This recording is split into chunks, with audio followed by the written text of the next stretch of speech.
안녕하십니까. 6월 26일 저희 모임 시작하겠습니다. 오늘은 미 공지드릴 바대로 충수의 기본 스캔에 대한 강의를 하고요. 질환에 대한 부분과 기본 스캔 강의하고 증례 있으면 증례 후에 여러분 오신 분에서 볼런티어 분들 대상으로 충수에 대한 현장 코스 진행하겠습니다. 오늘 강의는 신경생입니다.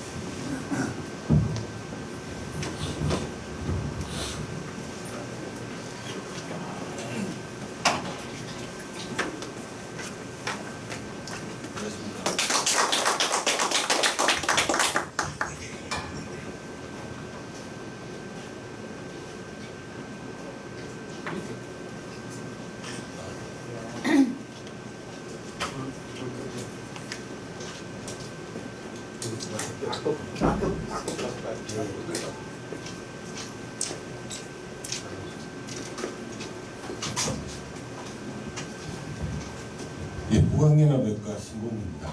제가 오늘 충수의 기본 스캔에 대해서 간단하게 정리하고 몇 가지 케이스 앞배에 대해서 좀 살펴보도록 하겠습니다. 먼저 심사평가원 고시 내용을 보면 충수 초음파는 언제 할 수 있느냐에 적응증은 진료의사의 의학적 판단에 따라서 충수나 소장, 대장 등의 질환이 있거나 의심되는 경우라고 적혀 있습니다. 여기 제가 소장대장을 넣는 이유는 충수하고 소장대장을 또 별도로 생각하기는 어렵고, 오늘 제가 충수를 위주로 말씀을 드리면서 소장대장에 대해서 간단하게 좀 맛만 좀 보여드리겠습니다. 표준 영상으로는 충수는 간단합니다. 상행결장의 횡스캔, 상행결장의 종스캔, 충수의 장축 스캔, 충수의 횡축 스캔, 이 4장이 기본이고, 그 충수가 안 보일 경우에는 맹장 말단부를 스캔하라고 되어 있습니다. 그리고 소장, 대장은 상장관막 동정맥을 포함한 장관막 스캔이 들어가서 우리가 사이투스 인버스수 있는지 감별을 해야 된다고 하고, 그 다음에 회맹판 스캔하고 복부 4분면에 각 4군데에서 장이 포함된 스캔을 하라고 되어 있는데, 제가 4군데만 할 건 아니고 종횡으로 해서 8장 정도 찍어주면 충분할 것 같습니다. 그리고 소아에서 IGPS가 의심될 경우에는 유문부에 횡스캔, 족스캔을 하도록 되어 있습니다. 판독 소견서는 인적사항 적고, 충수인 경우에는 충수 관찰 여부, 충수의 직경, 장벽의 비우 여부, 종괴 유무, 충수석 유무, 농양 또는 액체 저류 유무를 기술하도록 되어 있고, 소장대장에서는 비슷합니다. 장벽의 비우, 또 비우 발견 시 위치 기술, 종괴 유무, 림프절 비대 여부, 복수 유무, 기타 이상 유무를 기록하도록 되어 있습니다. 요건 제가 그 임상초음파학회에서 김대원 원장님이 만들어 주셔가지고 아주 좋은 판독지가 있는데, 요건 제가 초보자용으로 엑셀로 한번 짜봤습니다. 그냥 처음 앞에 소로를 보시는 선생님들께서 간단하게 소장대장하고 앞에서 체크하면서 내가 뭘 봐야 되는지에 대해서 항목을 나열을 했고, 한 페이지 안에서 끝날 수 있도록 한번 만들어 봤었습니다. 혹시 필요하신 분이 있으시면 제가 여기 바탕화면에 엑셀로 깔아놨으니까 카피해서 사용하셔도 되겠습니다. 자, 그러면 우리가 왜 이런 충수 초음파에 대해서 공부를 하는지에 대해서 제 케이스들을 몇 장 사진을 모아봤습니다. 제일 왼쪽에 위에는 크로닉 아펜디사이티스인데 거의 노말압배하고 외관상으로 구분할 수 없습니다. 그 다음에 점점 심해지는 염증 순으로 나열을 했습니다. 여기 보면은 점점 심해짐에 따라서 커지고 이렇게 버스 패치가 많이 붓고 이렇게 됩니다. 근데 이제 요 사진을 보면 요 증례가 좀 덜 심해 보이고 요 증례가 더 심해 보이지만, 또 이 충수라는 게 또 오묘해서 염증이 그렇게 많이 안 심한데 성급하게 이렇게 터져버리는 경우가 한 번씩 있습니다. 그래서 이렇게 오래 묵어도 안 터진 분도 있고 급하게 터져버리는 분들도 있고 하기 때문에 우리 진료의사들 참 난감하게 만드는 것 같습니다. 그래서 이렇게 터지게 되면 이렇게 처참한 몰골로 변화하게 됩니다. 그리고 이거보다 더 심한 앞배는 터져서 이제 형체를 알아볼 수 없는 앞배겠죠. 그 다음에 요 나머지 3장은 앞배에 생기는 네오플라즘의 증례입니다. 그 왼쪽으로부터 로그레이드 아펜디시얼 뮤시너스 네오플라즘, 하이그레이드 아펜디시얼 뮤시너스 네오플라즘이고 아펜디시얼 캔서입니다. 이런 심각한 문제들 때문에 우리가 또 일반적인 아펜디사이티스뿐만이 아니라 아펜디시얼 네오플라즘에 대해서도 염두에 두고 진지한 고민을 해봐야 될 것 같습니다. 자, 그러면 정상 충수를 확인하는 방법에 대해서 간단하게 설명드리겠습니다. 먼저 우리 몸의 C콤의 위치가 저희들이 수술을 해봐도 한 번씩 당황하는 게 간 밑에서부터 저 골반 골짝 깊은 데까지 여러 군데 위치, 사람마다 다 다양하게 위치를 할 수 있기 때문에 좀 처음에 그 기준을 잡는 게 중요합니다. 그래서 처음 기준을 잡는 거를 저주파 탐촉자를 세워서 우측 신장하고 퇴부학적인 변이가 제일 적은 그 우측 신장과 상행결장의 종단상을 함께 확인하면서 시작을 해서 그 상행결장의 장벽의 비후나 그러니까 종괴나 아니면은 염증이냐 뭐 이런 여부를 따지면서 외부로 돌출되는 개실이 있는지 확인하면서 내려갑니다. 내려가는 범위는 장요근까지는 일단 내려가야 되겠습니다. 소아스 머슬입니다. 보이는 자리까지 내려가면서 확인하면 되는데 여기에 요 안에 대부분의 맹장이 있습니다. 펠빅 아펜디사이티스는 또 펠비스로 내려가야 되지만 제 경우에는 한 98%, 99%가 이 안에 위치하는 것 같습니다. 그리고 거기에서 맹장을 확인하고 나면 말단 회장과 연결되는 부분을 확인해야 되겠습니다. 그런데 또 환자 복부에 장에 가스가 너무 많이 차게 되면 이 맹장을 확인하는 것도 쉽지 않은 경우가 종종 있습니다. 그럴 때는 또 거꾸로 우리가 말단 회장을 먼저 찾아냈을 경우에는 거꾸로 또 맹장을 찾아 들어간다고 생각하고 그렇게 검사를 진행을 해야겠습니다. 이까지 확인이 되면 중수가 많이 굵어진 경우에는 컴플렉스 프루브로도 중수염 진단이 충분히 가능하지만 또 컴플렉스 프루브가 제가 갖고 있는 거는 좀 성능이 좀 떨어지기도 하고 일반적으로는 좀 자세하게 볼 수 있는 부분이 좀 딸리기 때문에 선형의 고주파 탐촉자로 바꿔서 맹장과 말단 회장 주변을 스캔을 하게 되겠습니다. 고주파 탐촉자로 맹장 말단에서 요게 굉장히 중요한데 점진적인 압박, 그레이주얼 컴프레션으로 중수 기저부를 확인하게 되겠습니다. 이때 일반적으로 혈맹판에 1인치 하방에 중수 기저부가 있는 경우가 가장 흔하다고 합니다. 중수 기저부가 확인되면 추적해서 중수의 종단, 횡단 스캔을 획득하게 되는데 중수는 주로 횡단 스캔으로, 그러니까 종단 스캔으로 팁을 확인하는 게 아니고 중수가 대부분 직선으로 펴져 있는 게 아니고 구부러져 있기 때문에 종단 스캔으로 확인하는 게 아니고 횡단 스캔으로 팁을 트레이스를 해야겠습니다. 그리고 반드시 확인해야 되는 중수 주위의 해부학적인 구조물은 맹장, 혈맹판, 말단 회장, 소아스 머슬, 일리악 아테리 이렇게 확인을 하도록 해야겠습니다. 그리고 리트로시칼 아펜디스가 추정되는 환자에서는 레프트 디쿠비투스로 해서 컴프레션을 하면서 검사를 하는 게 도움이 되겠습니다.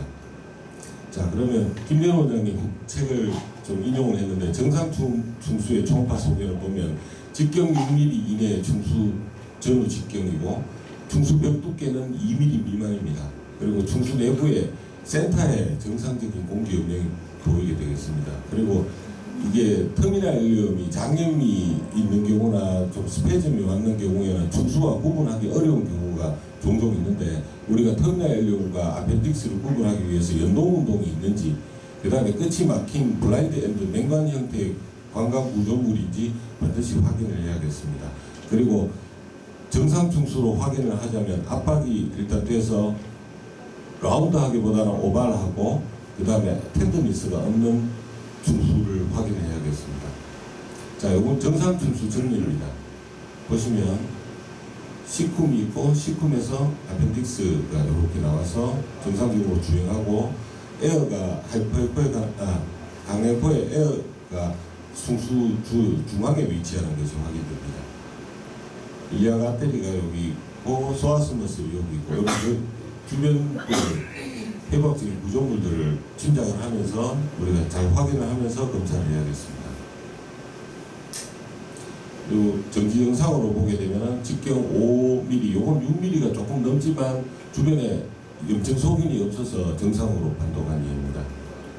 자, 그러면 중수의 이상 소견, 그럼 어떨 때 중수가 이상하다고 얘기를 해야 되느냐 하면 중수 최대 전후 직경이 6mm 이상, 보통 7mm부터 아펜디사이티스라고 설명을, 성인에서는 아펜디사이티스라고 설명을 하는데, 제가 찾아본 문헌에는 직경 15mm가 넘으면 크로닉 옵스트럭션을 의심하라 이렇게 되어 있습니다. 자, 요거를 왜 제가 들고 나왔느냐 하면 좀 밑으로 내려가서 우리가 중수가 커져 있다고 해서 무조건 중수염은 아닙니다. 그래서 중수 주위에 고회포에 지방 침착이 있고 압통이 있는 경우에 염증 소견이 있다고 우리가 커져 있는 중수에서 중수염을 진단을 하게 되는데, 커져 있는데 아프지 않은 중수가 보입니다. 크기만 크고 아프지 않은 중수가 보이는데, 거기에서 15mm라고 하는 것은 크로닉 아펜딕스의 크로닉 옵스트럭션을 시사하는 소견이다. 그러니까 심플 뮤코실이거나 뮤시너스 네오플라즘이나 아데노칼시노마나 이런 거를 시사하는 소견이기 때문에 반드시 수술해야 된다는 기준으로 제시를 하고 있었습니다. 근데 제가 실제로 임상 일선에서 제 경험으로는 8mm, 9mm 되는 노말 앞배를 보긴 했지만 이게 15mm까지 놔두기는 염증 소견이 없다고 12mm, 13mm 되는데 놔두기는 불안해서 안 되거든요. 그래서 제가 제시하는 기준은 한 10mm 정도 넘으면 염증 소견이 없어도 우리가 뮤코실이나 다른 이상 가능성을 설명을 하고 수술을 적극적으로 권유하는 것이 좋을 것 같습니다. 그 다음에 중수의 최대 벽 두께가 3mm 이상, 그 다음에 아까 말씀드렸다시피 오발하지 않고 라운드하게 타겟 지물을 보이는 중수, 그 다음에 컴프레션 되지 않는 중수 내부의 분석은 보일 수도 있고 보이지 않을 수도 있고 그렇습니다. 그리고 제가 뒤에 케이스 사진에서 설명을 드리겠지만 주변에 고회포 지방 침착과 압통이 있습니다. 요 지방 침착이라는 개념에 대해서 간단하게 설명 추가해 드리겠습니다. 그리고 중수벽 도플러를 띄워보면 중수벽과 중수 주위에 혈류 신호가 증가된 것을 관찰할 수 있고, 중수 주위에 액체 저류나 농양이 형성된 경우에는 우리가 또 퍼퍼레이션도 생각을 해야겠습니다. 그리고 이런 염증이 심하다 보면 2차 소견으로 인접장기인 회맹부의 벽 비우나 장감막 림프절 비우가 관찰될 수 있겠습니다. 자, 여기 전형적인 중수염증 내 14세 남자 환자입니다. 보시면 시품이 끝나는 데서 딱 보름달이 되지.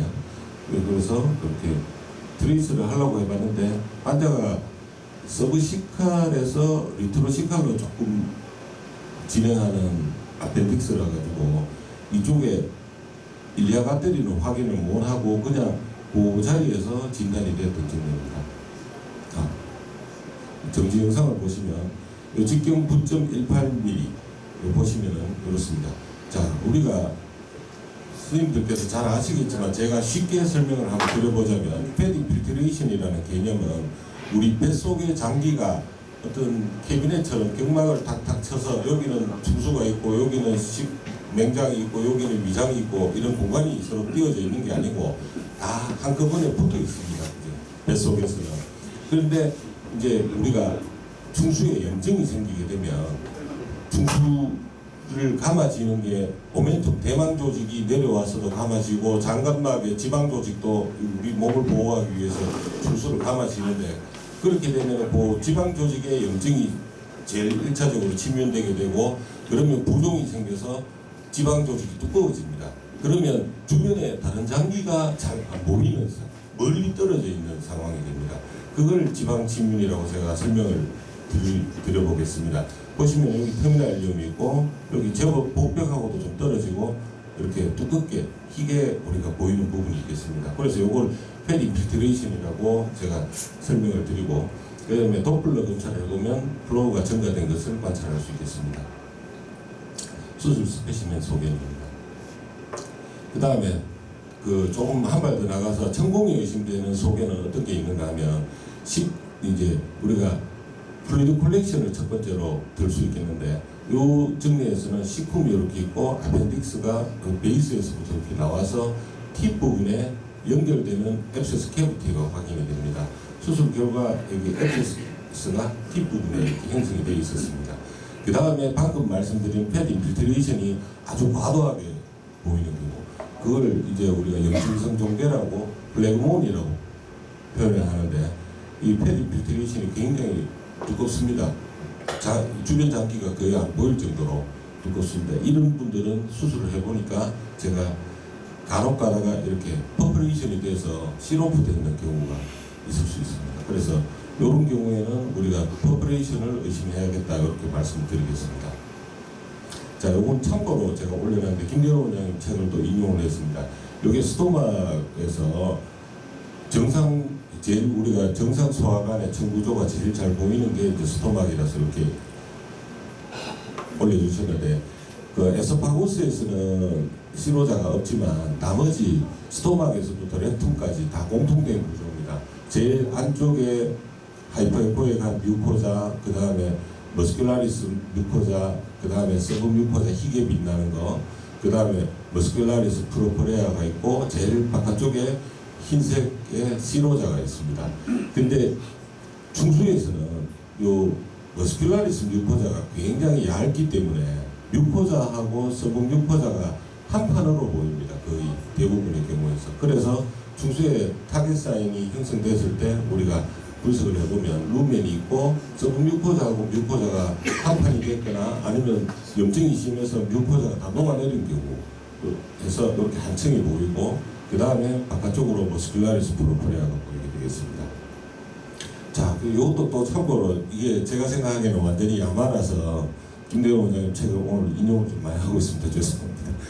그 식도는 좀 두껍습니다. 5mm. 시로자가 없는 대신에 식도의 정상 두께는 5mm. 위는 체부가 4mm, 유문부가 3mm, 12지장은 3mm, 소장은 좀 두껍습니다. 4mm고, 대장은 3mm, 중수는 2mm로 보고, 이거보다 두꺼워진 경우에는 이상이 생겼다, 우리가 그렇게 판단을 할 수가 있겠습니다. 자, 그러면 우리가 중수염을 한참 진단을 하기 시작하다가 난관에 부딪히는 게 이제 시쿰이나 프락시멀 어센딩 콜론의 다이버티큘라이티스입니다. 그래서 제가 다이버티큘라이티스에 대해서 간단하게 정리를 해봤는데, 제가 찾아본 문헌에는 게실염의 초음파 소견이 일단 하이퍼에코익 해도 되고 하이퍼에코익 해도 되는데 아웃파우칭된 형태의 그 게실을 확인해야 된다고 되어 있었고, 3mm 이상의 염증이 있기 때문에 당연히 아까 제가 대장 두께가 3mm가 정상이라고 말씀드렸죠. 그러니까 3mm 이상의 국소적인 대장벽의 비후가 보이고, 게실 내부에는 피칼리스가 있을 수도 있고, 빠져나갔고 안 보일 수도 있고 그렇습니다. 그리고 아까 말씀드렸던 염증 소견, 주위로 지방 침륜이 관찰되게 되겠습니다. 그 다음에 이 빨간 그 두 개는 제가 제 경험으로 말씀드리려고 적어놨는데, 일단 아펜디사이티스하고 다이버티큘라이티스 감별을 하는데 제일 중요한 게 언트레이스블 타겟 사인 요 개념인 것 같습니다. 다이버티큘라이티스는 일반적으로 짧기 때문에 프로브를 조금만 움직여도 금세 타겟 사인이 안 보이고, 또 조금만 움직이면 금세 또 타겟 사인이 보이고, 이런 소견을 보이는데, 아펜디사이티스는 붉어지면 일반적으로 쭉 트레이스 되면서 타겟 사인이 보이기 때문에 이런 개념으로 확인을 해야겠고, 그 다음에 우리가 다이버티큘라이티스로 진단하기 위해서는 반드시 노멀 아펜딕스를 확인해야 되겠다고 말씀드리겠습니다. 요거 중요합니다. 노멀 아펜딕스가 확인이 안 되면 다이버티큘라이티스 제가 본 환자분들 중에 정말 드물게 몇 년에 한 번씩은 같이 오는 분들이 있습니다. 이 도저히 구분이 안 돼서 그 퍼미션 받고 수술을 들어가서 조직 검사를 해도 수퍼레티브 체인지 나온 경우가 몇 년에 한 번씩 있습니다. 그래서 대부분 한 가지만 오지만 정말 운 없는 경우에 두 가지 동시에 올 수 있기 때문에 노멀 아펜딕스 반드시 확인을 해야겠습니다. 다음은 제 케이스입니다. 56세 남자 환자고, 여기 보시면 시쿰월에 볼록하게 다이버티큘럼이 솟아오른 게 보이고, 내부에 피칼리스도 보이고, 그 다음에 주변으로 패드 필트레이션도 보입니다. 그 다음에 제일 중요한 게 뭐라고 말씀드렸습니까? 노멀 아펜딕스. 여기 노멀 아펜딕스 보입니다. 터미널 연기 쪽으로. 그래서 이 환자는 소노 한 가지로 다이버티큘라이티스 진단하고 약물 치료한 증례입니다. 여기 다이버티큘럼이 있고, 시쿰이 있고, 그 다음에 여기 아펜딕스가 있고.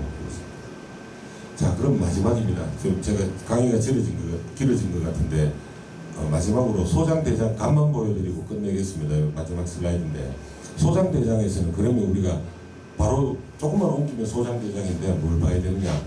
역시 당연한 말씀이지만 장벽의 비율을 봐야겠고, 그 다음에 종괴가 있느냐,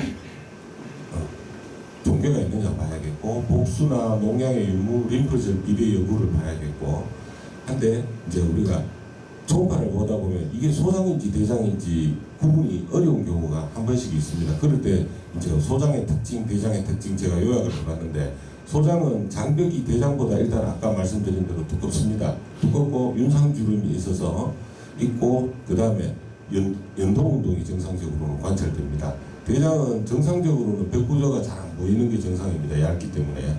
그렇지만 내부의 분변에 의한 윤곽으로 여기 이게 대장이겠지 하고 요게 대장 모양이겠지 하고 추정을 하는 겁니다. 여기에 이상이 생기면 대장이 잘 보입니다. 그러니까 대장이 잘 보이면 이거 좀 이상하다 의무를 가져봐야겠습니다.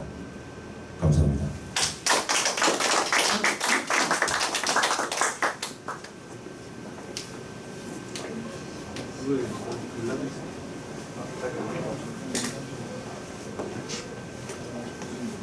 질문사항이랑 코멘트 하실 수 계시면 아까 다이버티쿠라이티스 그 동영상이 되게 이제 딱 옆에 버린 게 가지고 어떻게 하시는데 다른 가오류가 이렇게 헷갈리는 경우가 없습니까? 그런 이게 제가 좀 찍어진 좀 오래된 케이스인데, 이재준 원장님 지적을 해주셨는데, 제가 처음에 발표했을 때, 그러니까 다른 장기하고 헷갈리지 않도록 하려면 두 개 리니어 프로브로도 저렇게 보이고, 그 다음에 컨벡스 프로브로 전체를 좀 넓게 확인해가 진짜 말씀하신 대로 다른 장기하고 이게 헷갈린 게 아닌지 구분을 해야 될 것 같습니다. 그러니까 프로브 두 개를 가지고 봐야 될 것 같습니다.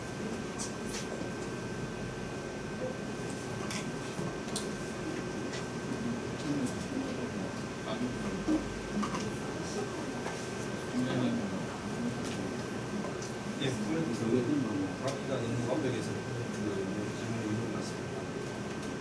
정리해 발표하시고 계십니까? 정리가 없네요. 그러면 저희가 장례 좀 정리하고 난 다음에 현존 발표하겠습니다.